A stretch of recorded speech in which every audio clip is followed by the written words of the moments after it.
The House of Mystery presents Inside Writing, the radio show where authors discuss their writing process in all genres. Oh, welcome back into the House of Mystery, and on the line, like we were saying before the break, we've got author Abigail Pesta, who's written the book called The Girls. Thank you for being here, Abigail. Thank you for having me, and thank you for spreading the word about the brave women in this book. You know, they told their stories to help people recognize the signs of a predator, so these stories need to be heard. Yeah, and, I was going to say, along that subject line, there's also a mentality in the U.S. right now, and I don't know if this was an issue in this case.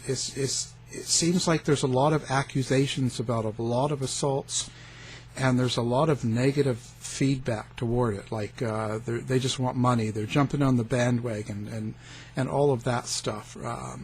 Even the Supreme Court justice that was going for it, right? There's just so much stuff out there. Was that an issue for a lot of the girls? Well, for the women in this case, it's always, it takes a lot of courage to come forward and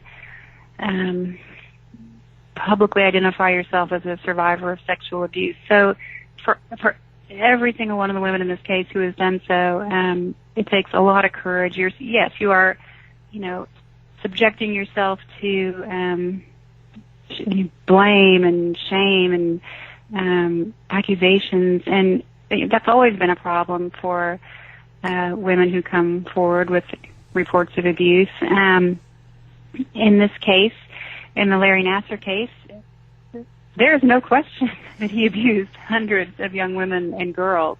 He pleaded guilty. He, over time, had taken videos of this abuse, which he disguised as a treatment, and he talked about what he did. There's just no question that he's guilty. And but even still, that doesn't prevent people from, blaming the women.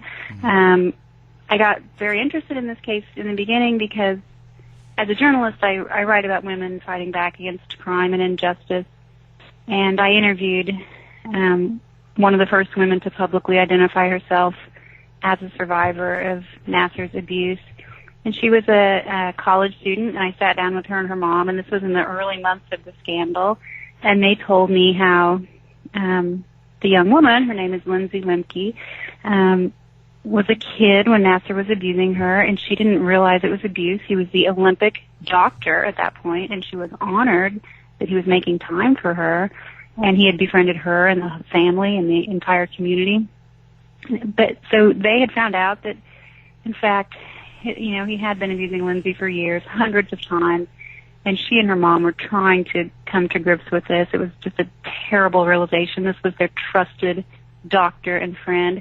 And they said people were blaming them. That on Facebook people would say, why didn't the parents know, or why didn't the kids tell?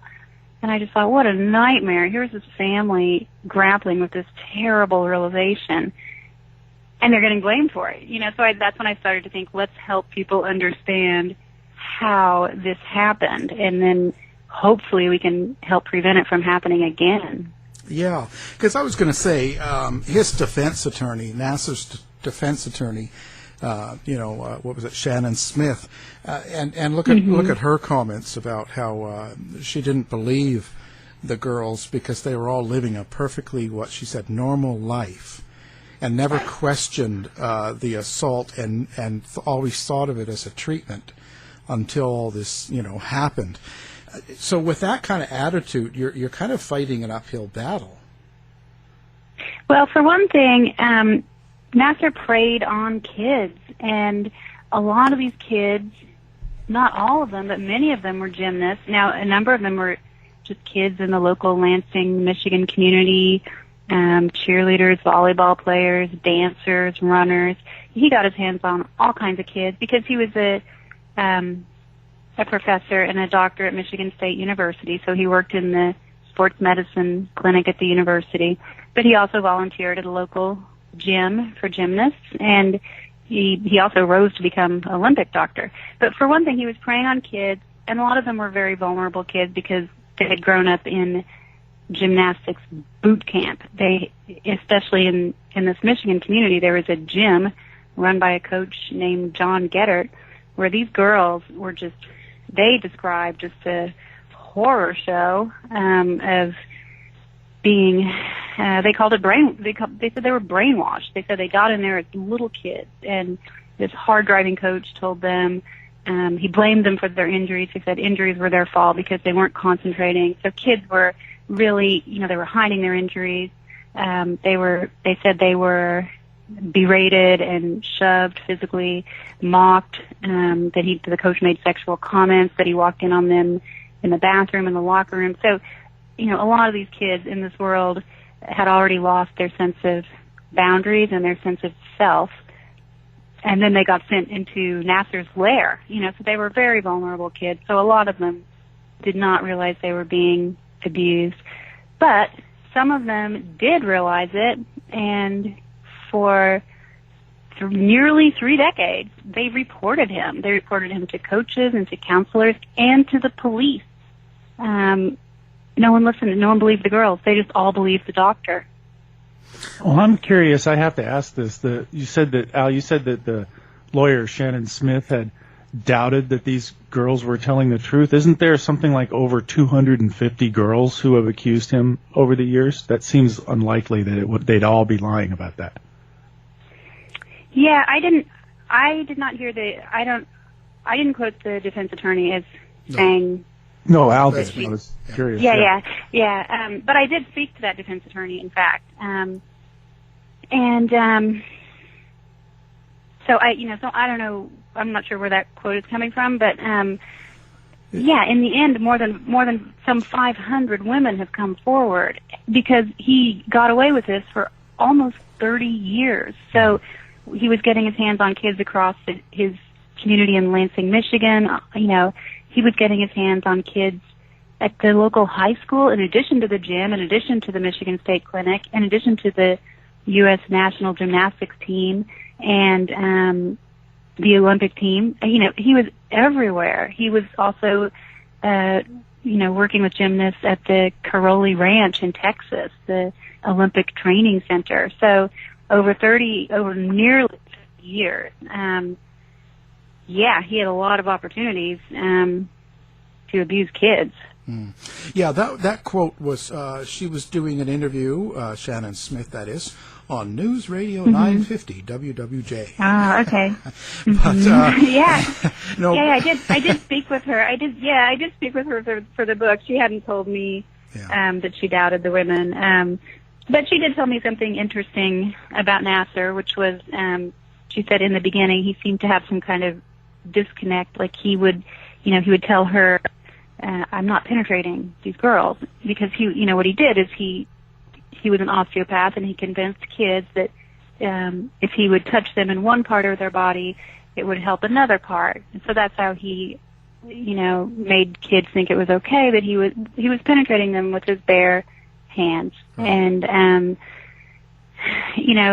she told me that in the beginning of the case, he was telling her, I don't penetrate. She actually had videos where he was doing that and talking about that, because that was what he called his treatment. So, I think he was such a master manipulator because he had decades to hone his skills. He was constantly manipulating, and no wonder he got away with it so many times. Back in 2004, a teenage girl, Brianne Randall, went to the police with her mother in Meridian Township in Michigan and reported him for sexual abuse, and the police interviewed her and then interviewed him, and that was it. They believed him. The end. Case closed. They didn't interview any other experts to see if this so-called treatment was legitimate. But that was just one of many times that girls reported him. Back in 1997, a teenage girl reported him to the coach at Michigan State University, and she said, that was Larissa Boyce, she said the coach didn't tell her parents, didn't tell any authorities, but told Nassar. And then Larissa got in trouble for doubting the doctor, and she was a kid, and she thought, oh gosh, I must have a dirty mind. And so she wound up back on the doctor's table, and he continued to abuse her for years. Over time, there were just a number of these cases where young women and girls did realize they were being abused, and they did report it, and just, got dismissed and disbelieved. Why do you think they did that? Why do you think when the police were told brought in with a mother and a child, and they're saying, this man did this, and then other people, why did they keep on just kind of ignoring it, or just brushing it under the rug, so to speak? Well, one thing that was interesting in that case of the police in 2004, that profound failure, that police department ended up apologizing to that young woman and her family after Nassar was sentenced. And they did a public apology and a private apology to her. But I think, in answer to your question, that's the big question here. Why don't people listen to young women and girls? Why didn't they for decades? And, there were a number of trainers and coaches at Michigan State who were also told, what Nassar was doing. And the Michigan Attorney General did an investigation of Michigan State after Nassar was sentenced to see what went wrong there. And that report found that more than a dozen young women had talked to coaches or counselors or trainers about Nassar, and no one had done anything. And the Attorney General's report concluded that it wasn't that people were necessarily trying to cover for him, but that they just weren't listening, they weren't paying attention, they weren't believing.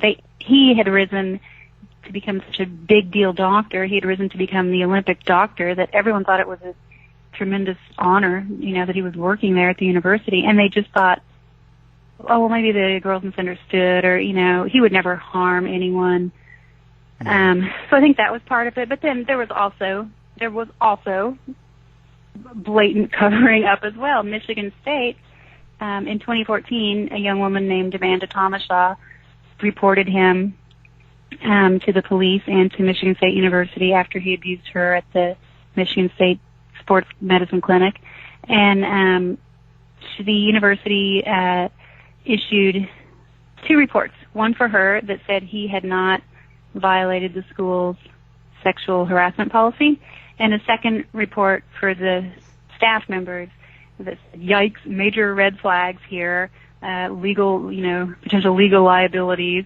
In other words, one report for her saying no wrongdoing, an internal report saying, okay, this is, problematic and we could be under fire legally, and let's take a look. So, that was basically covering it up, and they got busted for that. Then a couple of years later, both reports came out.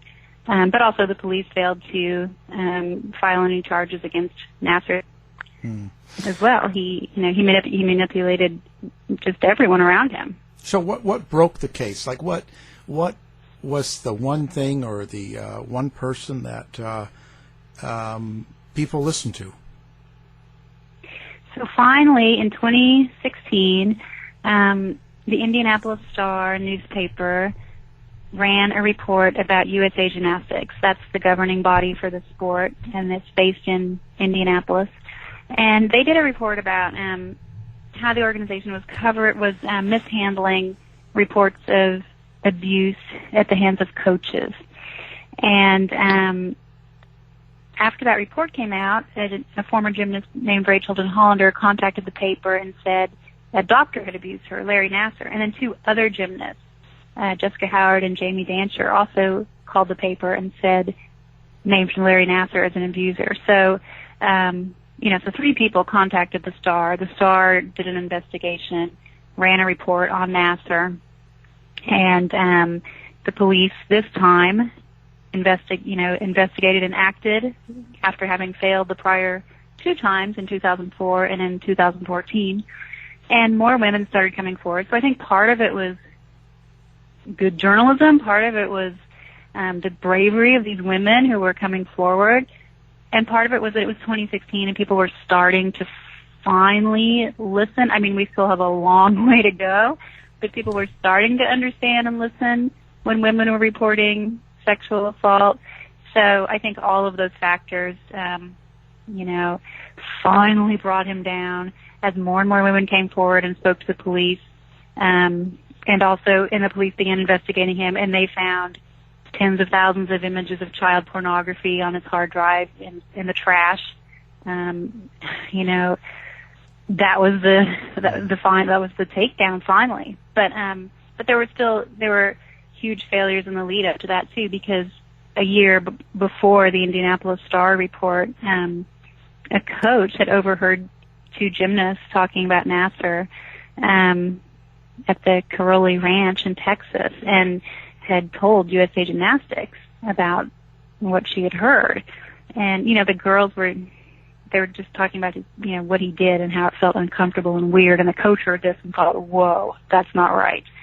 So she reported the doctor then, and USA Gymnastics suspended him, but lied about the reason why, told gymnasts and their families that, you know, the organization didn't say he was under investigation, but said that he, you know, had personal reasons for why he wouldn't be available at events. And then, you know, they didn't tell the FBI for several weeks. The FBI didn't do anything for a year. The U.S. Olympic Committee did nothing. No one did anything until the Indianapolis Star report came out. So, for more than a year after USA Gymnastics had been alerted, Nassar continued abusing girls at Michigan State, at the gym in Michigan, at the high school in Michigan. You know, it's just outrageous. How did he get away with it in so many ways? Like, you know, he's doing all of this abuse throughout all of these places. And even I noticed listening in your book, a lot of times he would do it right in front of the parents. Yes, and that's what the women in this book really help people understand, how he got away with it for almost 30 years, because these were, you know, the women in this book grew up with him, a lot of them from the time they were toddlers. A lot of them were telling their stories for the first time, and they unveil how over the years he transformed himself from a doctor to a predator, starting back in 1988. The very first survivor, Sarah Turisti, who tells her story for the first time in this book, she was there the day Nassar walked into this gym in Michigan to volunteer. He was a medical student at the time. And he started testing limits with her early on. She was trying to come back from a broken sternum and broken ribs. And, you know, she describes how he began icing her chest and pushing her leotard down and touching her nipples. And that's really how it all began. He was seeing what he could get away with her, but he wasn't that nice to her at the time. And it's interesting because over time he figured a lot of things out. He figured out how to befriend the kids, how to bring them gifts and compliment them, and how to befriend their parents, and, you know, how to gain everyone's trust. And he ingratiated himself to the coach at this gym, John Geddert. And he plays a central role in this story too, because Sarah says that the coach actually walked in and saw Nassar abusing her, and that she said she was lying topless on a table. Nassar was icing her chest and touching her nipples, and she said Geddert was there, and that he didn't report the abuse, but instead made fun of her. She said he mocked her breasts. She had a lump on her chest from the rib injury, and she said he called it her third boob, and she said he then began referring to her by the nickname Third Boob. And she says if he had done something back in the late 80s, you know, decades of abuse could have been stopped. So Geddert really played a role in this. I was going to say Geddert and Nassar, the relationship the two of them had, contributed to this as well. Well, that's what so many of the women told me, is that those two men who began working together back in the late 80s, and they rose to Olympic doctor and Olympic coach. Geddert became an Olympic coach. They worked together for nearly 30 years at this gym while Nassar was abusing girls in the back room. And so many of the gymnasts I talked to said that the training environment was so abusive that it really made the girls vulnerable to the sexual abuse. You know, one young woman told me she trained and competed on a broken leg and a broken elbow because she was afraid of getting in trouble for being injured. And she didn't know her bones were broken, but she knew she was in excruciating pain. And she told Nassar, and Nassar just taped her up and said she was fine. And finally, one day at a practice, she simply couldn't do her floor routine on a broken leg, and she said Getter punished her for that he made her do the routine substituting somersaults for the flips in the air, and he gathered all the girls around to humiliate her, and her younger sister was there and had to watch this, and she said it was mortifying. Her older sister's crying, trying to do the floor routine, doing somersaults. Here, it turns out she had broken limbs. It's just insane. I heard so many horror stories out of that gym like that. Another young woman told me she had flown off the uneven bars and gotten injured, and she got punished for getting injured. She had to sit in the over splits, which are splits where you elevate one leg so you go down deeper than the usual splits. That was her punishment for getting injured. And then she said Nassar came along. She said her face was bloody. She was crying. She's sitting in the over splits in trouble for being injured. And she said Nassar came along and said, "Oh, let me help you." And then he talked about what a jerk Getter was. And so Nassar, he learned to gain the gymnast trust. And then later he cashed in on that and he abused her. But yeah, what I was starting to say earlier too is over time, the women show how Nassar evolved. He not only figured out how to befriend the girls and their families, how to ingratiate himself to the coach and to authorities and to everyone around him, but he just became a master. He, over time, began bringing kids gifts. From when he became Olympic doctor, he'd bring them gifts from the Olympics. It reminded them that he was this powerful doctor, and they felt honored to see him. Yes, as you mentioned, another tactic was he would abuse kids with a parent in the room. He would block their view so they couldn't see what was happening. He had figured out that the child was unlikely to say anything because probably, the girl wouldn't realize she was being abused. And if her mom or dad was in the room, then she would think, well, it must be okay because my parents are here, And that's just dreadful. I spoke to some of those parents who were in the room when their child was being abused, and they're just devastated. But that was another tactic he learned to use. Once social media came around, he started using that. He would like the girls' Instagram posts. He would compliment on or Facebook, or, he would text them. He would compliment them on their outfits, on their wins, on their looks.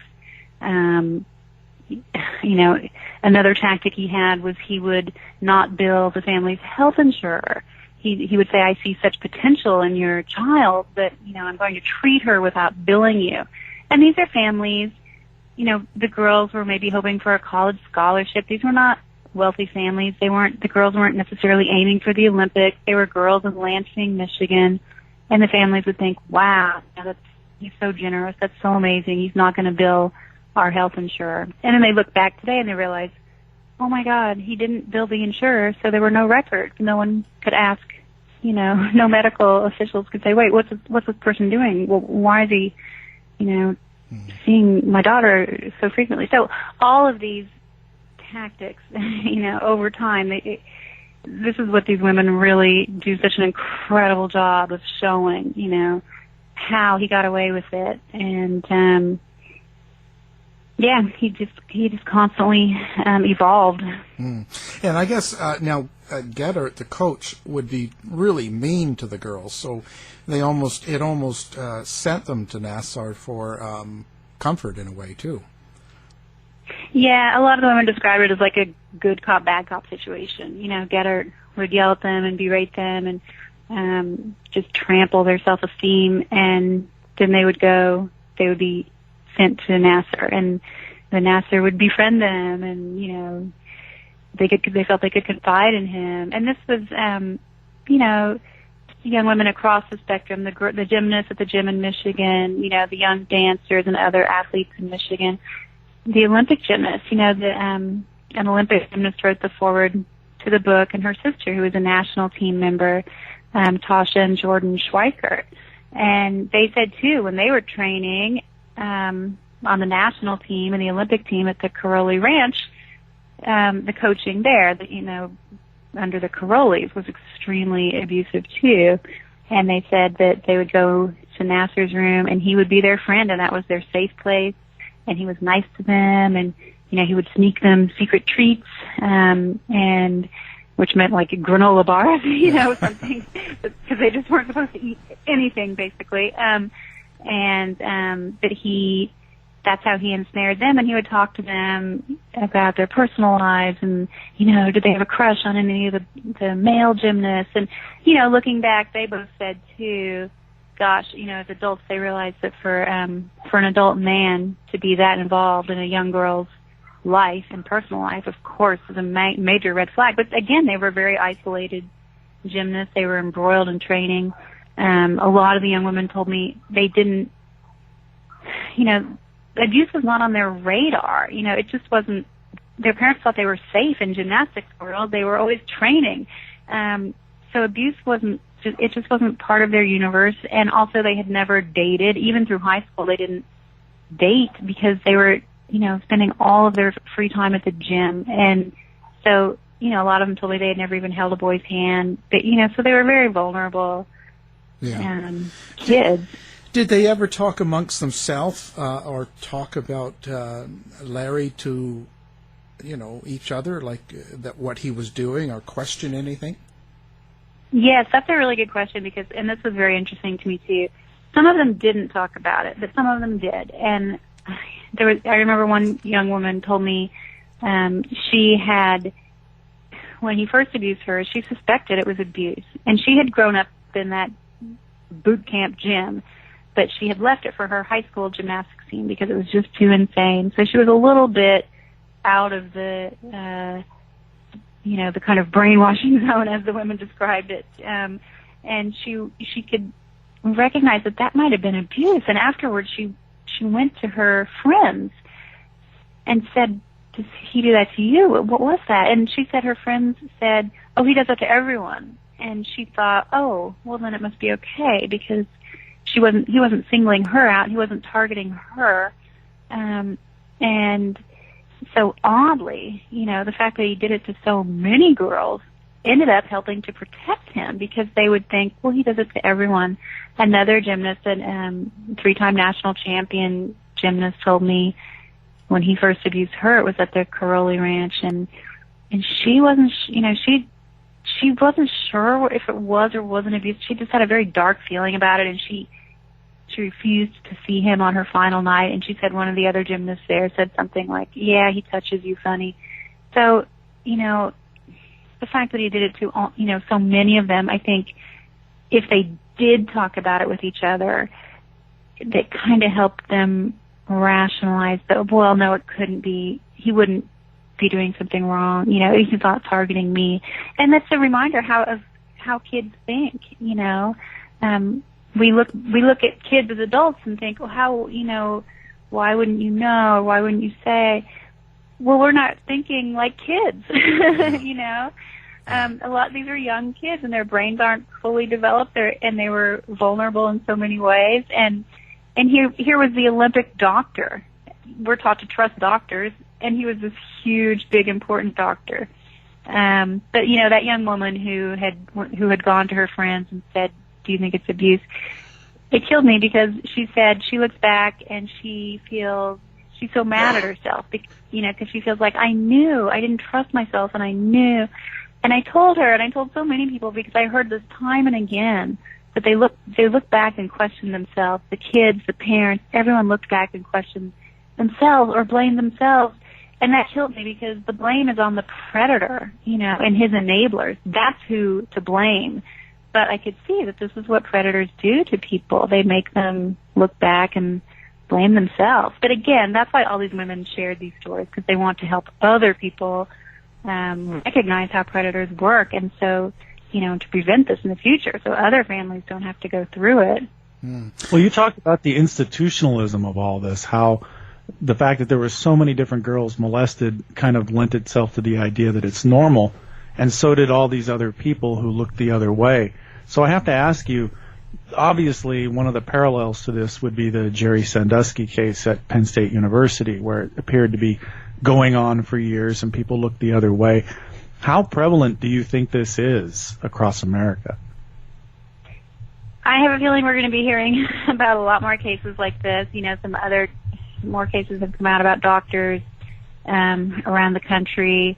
I think there's so much to be learned from this. And again, that's why I'm so glad these women shared these personal stories, because they've shown how this happens. And, you know, I think they really help people understand, you know, whether kids or adults are reading this book, it helps them see, trust your instincts, trust your gut, because, you know, a lot of these girls, or some of these girls did, even if they weren't sure if it was abuse or not, they let themselves be talked out of it. And I think there's such a powerful lesson in that. And also to parents, to coaches, to administrators, you know, listen to what students, athletes, listen to what kids are telling you, because, you know, they weren't all evil and diabolical trying to protect a predator. They just weren't listening. They weren't paying attention. They just assumed that he was the doctor and this was a kid.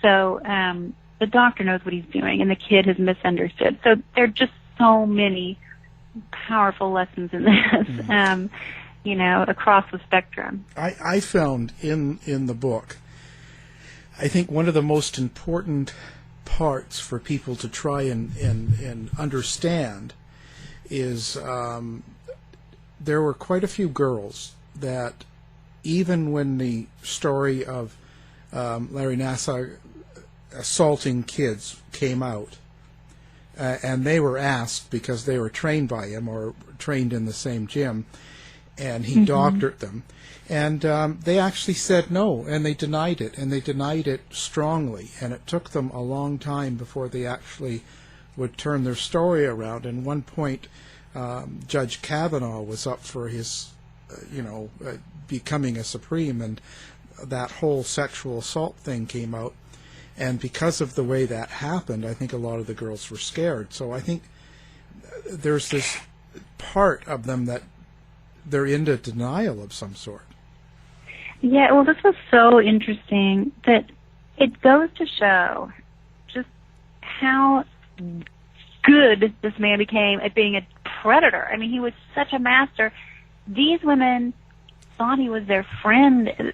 You know, they had grown up with him. They thought he was their friend for life. Their families knew him.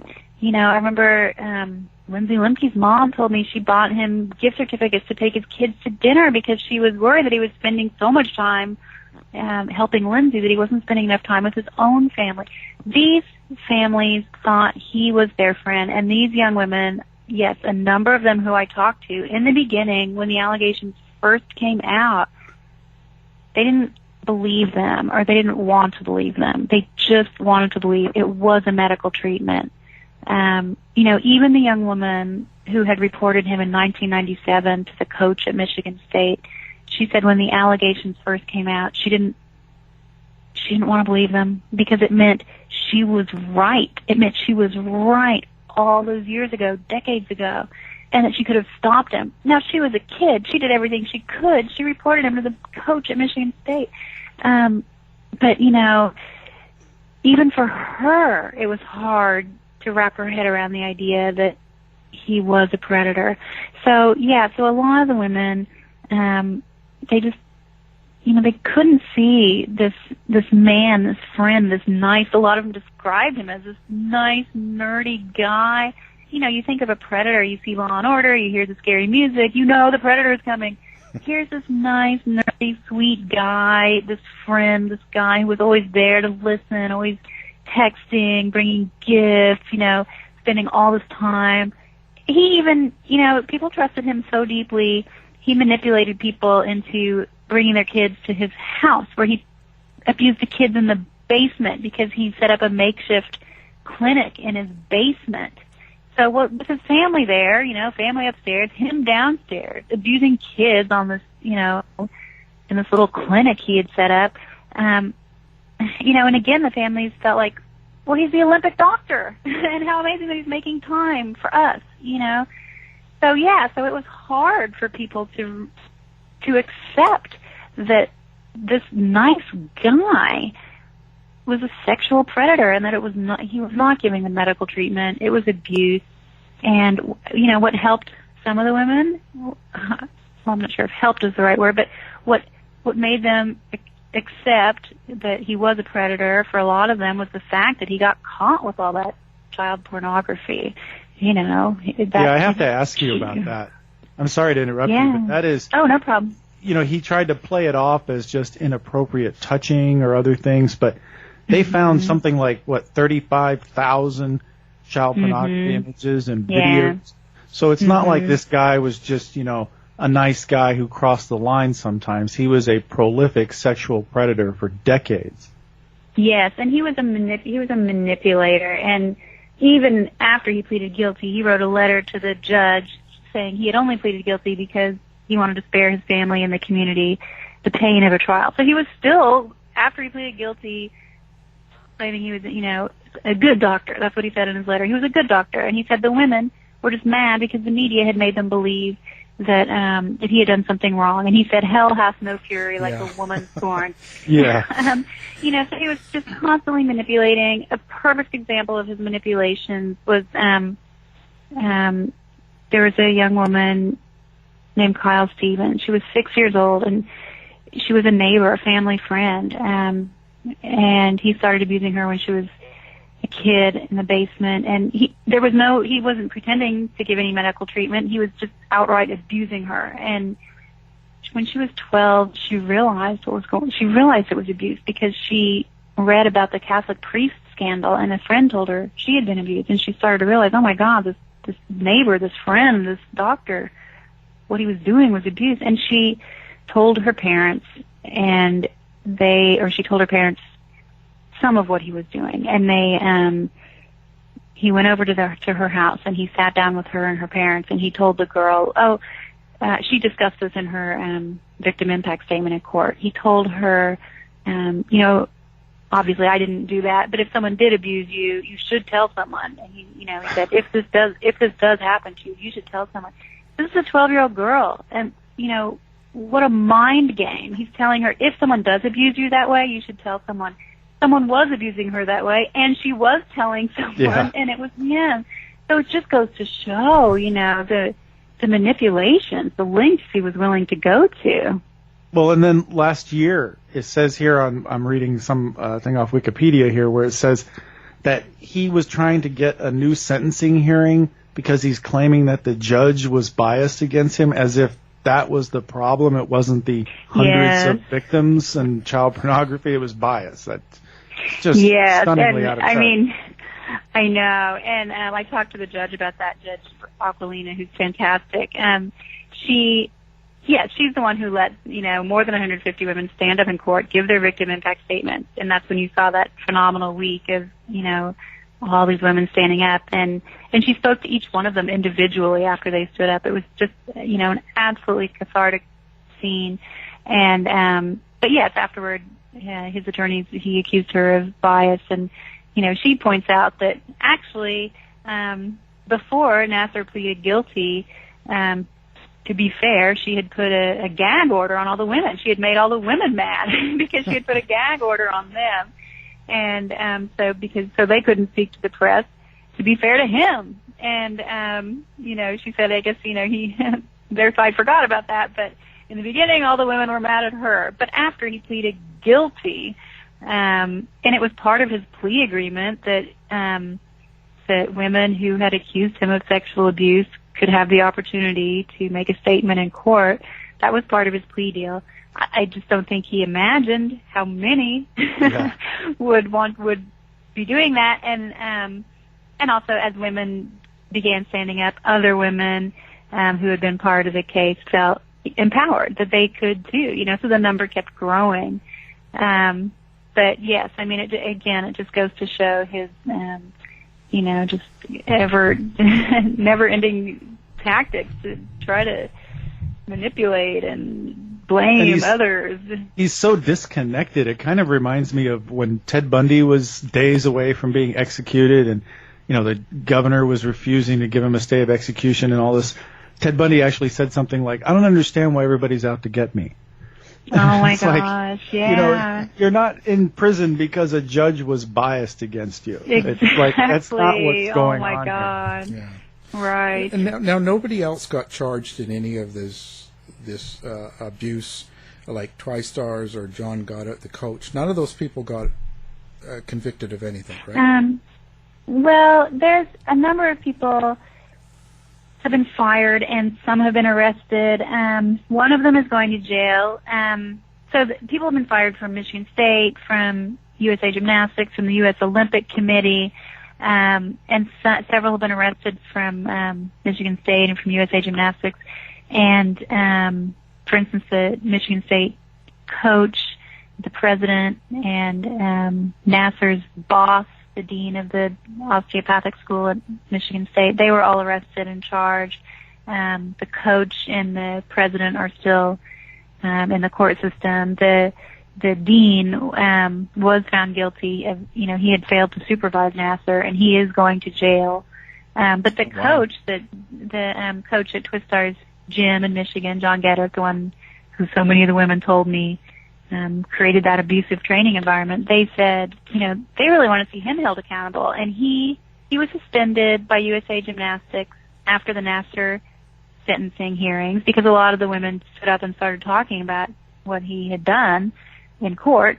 So he was suspended, and then he retired, and the Michigan police launched an investigation, and now the Michigan Attorney General has taken over that investigation of him.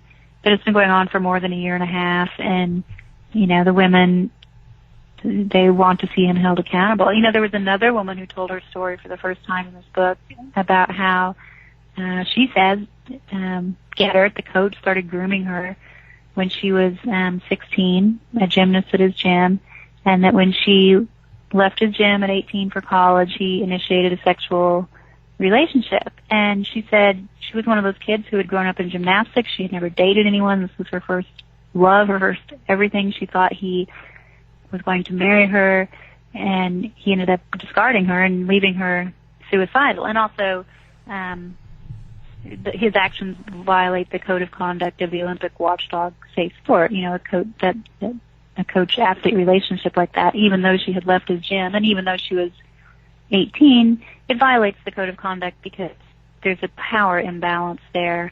And it, in her case, it left her, almost killing herself. And she told her story to help people understand about grooming, about how this gymnastics environment on so many levels can be harmful. And, again, it's all part of this story. This coach who went on to become Olympic coach and worked with Nassar for almost 30 years and is under investigation, but has yet to be held accountable. So it'll be very interesting to see what shakes out there. Are there any civil actions or lawsuits against anyone or the universities involved? Or? Yeah, so there was, Michigan State University, USA Gymnastics, U.S. Olympic Committee, Twistars, there are civil suits against all of them. And the Michigan State, a very interesting story came out a lawyer told me a very interesting story for my book about Michigan State because MSU ended up settling for $500 million with the survivors. And, these women need this money because so many of them who I talked to are suffering from terrible injuries today because they were not treated as children because their so-called doctor, Nassar, wasn't treating them, and because they were afraid to even tell if they had injuries, the gymnasts at the gym, because they would get in trouble. So now they have a lot of medical bills and a lot of therapy bills too, as they're coming to grips with the fact that their trusted childhood doctor had sexually abused them. So, really use this money. And there's an attorney named Jamie White who I spoke with for the book, and he told me something so interesting about that settlement. He said when the case first began, there basically was no civil case because so many of the women were outside the statute of limitations, for one thing. And separately, Michigan State had immunity as a government institution. So, it looked pretty impossible for anything to happen for most of these women. Well, Jamie got to work behind the scenes with a state senator on two bills, one to expand the statute of limitations and the second to strip the university of its legal immunity. And he was so smart, he kept tabs on the lawmakers, he, kept track of which way the vote was going to go, and he realized the bill to expand the statute of limitations was going to pass, but the bill stripping the university of its immunity was not going to pass. There was pushback on that, from from a lot of different forces. In fact, same with the statute of limitations, the Catholic Church is pushing back on expanding that, because they don't want to be sued for priest abuse going back decades. So anyway, but it looked like the statute of limitations bill would pass. But the bill stripping the university of immunity would not. So Jamie found that out. He got on the horn with his band of lawyers, because there were lawyers across the country representing this growing number of women, and said, make the deal now, because he said Michigan State doesn't know yet that it's going to keep its immunity. And they made the deal for $500 million. And the university might have, could have paid nothing. Yeah. It's incredible. Yeah. Now, what do you want people to get out of the book? Well, I really want them to read it and understand how predators operate, how they prey on not just the kids, but the entire family, the parents, the community, the grandparents, how predators prey and how to stop them in the future. I mean, that's what these stories do. I spoke to 25 survivors of Nassar's abuse, spanning almost 30 years, from the very first known survivor to the very last. The first survivor is in her mid-40s now. The last is in her mid-teens. And it just goes to show that the range of the abuse. And they unveil, decade by decade by decade, how he honed his skills. So there is so much to learn from these stories, because like I said, these are the girls who grew up with him. These people, they knew him well, and they saw it all. And there's incredible power in their stories. I mean, they basically took the power back from this predator, and now they're sharing it with other people. So I hope people read this book and see how it happened and how we can prevent it from happening again. And also just the courage and the strength of these women to tell these deeply personal stories. It's incredible, the fact that they were willing to do that to help other people, because when you tell a story like that, you're putting yourself out there, like we talked about at the top of the segment, you're putting yourself out there in so many ways. You're exposing yourself. People know something deeply personal about you from a Google search. And they know, before you go to a job interview, the boss knows something about you. Before you go on a first date, that person knows something about you. And it's your most personal, experience, most personal, painful experience imaginable. And they know that about you before you even meet them. You don't get a chance to tell them. They already know it if they've Googled you. And everyone's Googling everyone, so everyone knows. And everyone says stuff. And some of these women are parents now themselves. And so when they go public with their story, they have to figure out how and when to tell their kids, because their kids are inevitably going to find the details online. So it takes so much courage to come forward with a story like this. But it's how things change, and it empowers other people to do the same. The very last Nassar survivor, a young woman named Emma Ann Miller, she was a 15-year-old girl, and when I spoke to her, she said that when she stood up in court and gave her statement to Nassar, that next week at school, in high school, one of her classmates pulled her aside and took her into the bathroom and said she was being abused by a relative, and she had never told anyone. And she saw Emma Ann stand up in court, and she was telling Emma Ann.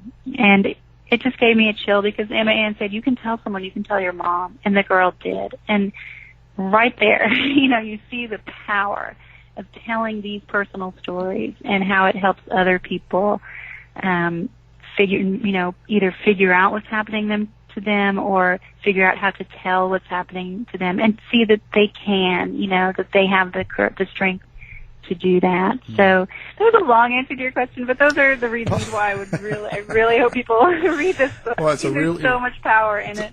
It's a really good book. I listened to it a few times, and I recommend it. And now we're going to have your website and the book posted on our website, so people can, when they're listening, they can do one click, pick up the book. I recommend it. The audiobook is read really well too. You have a really good person that reads the book.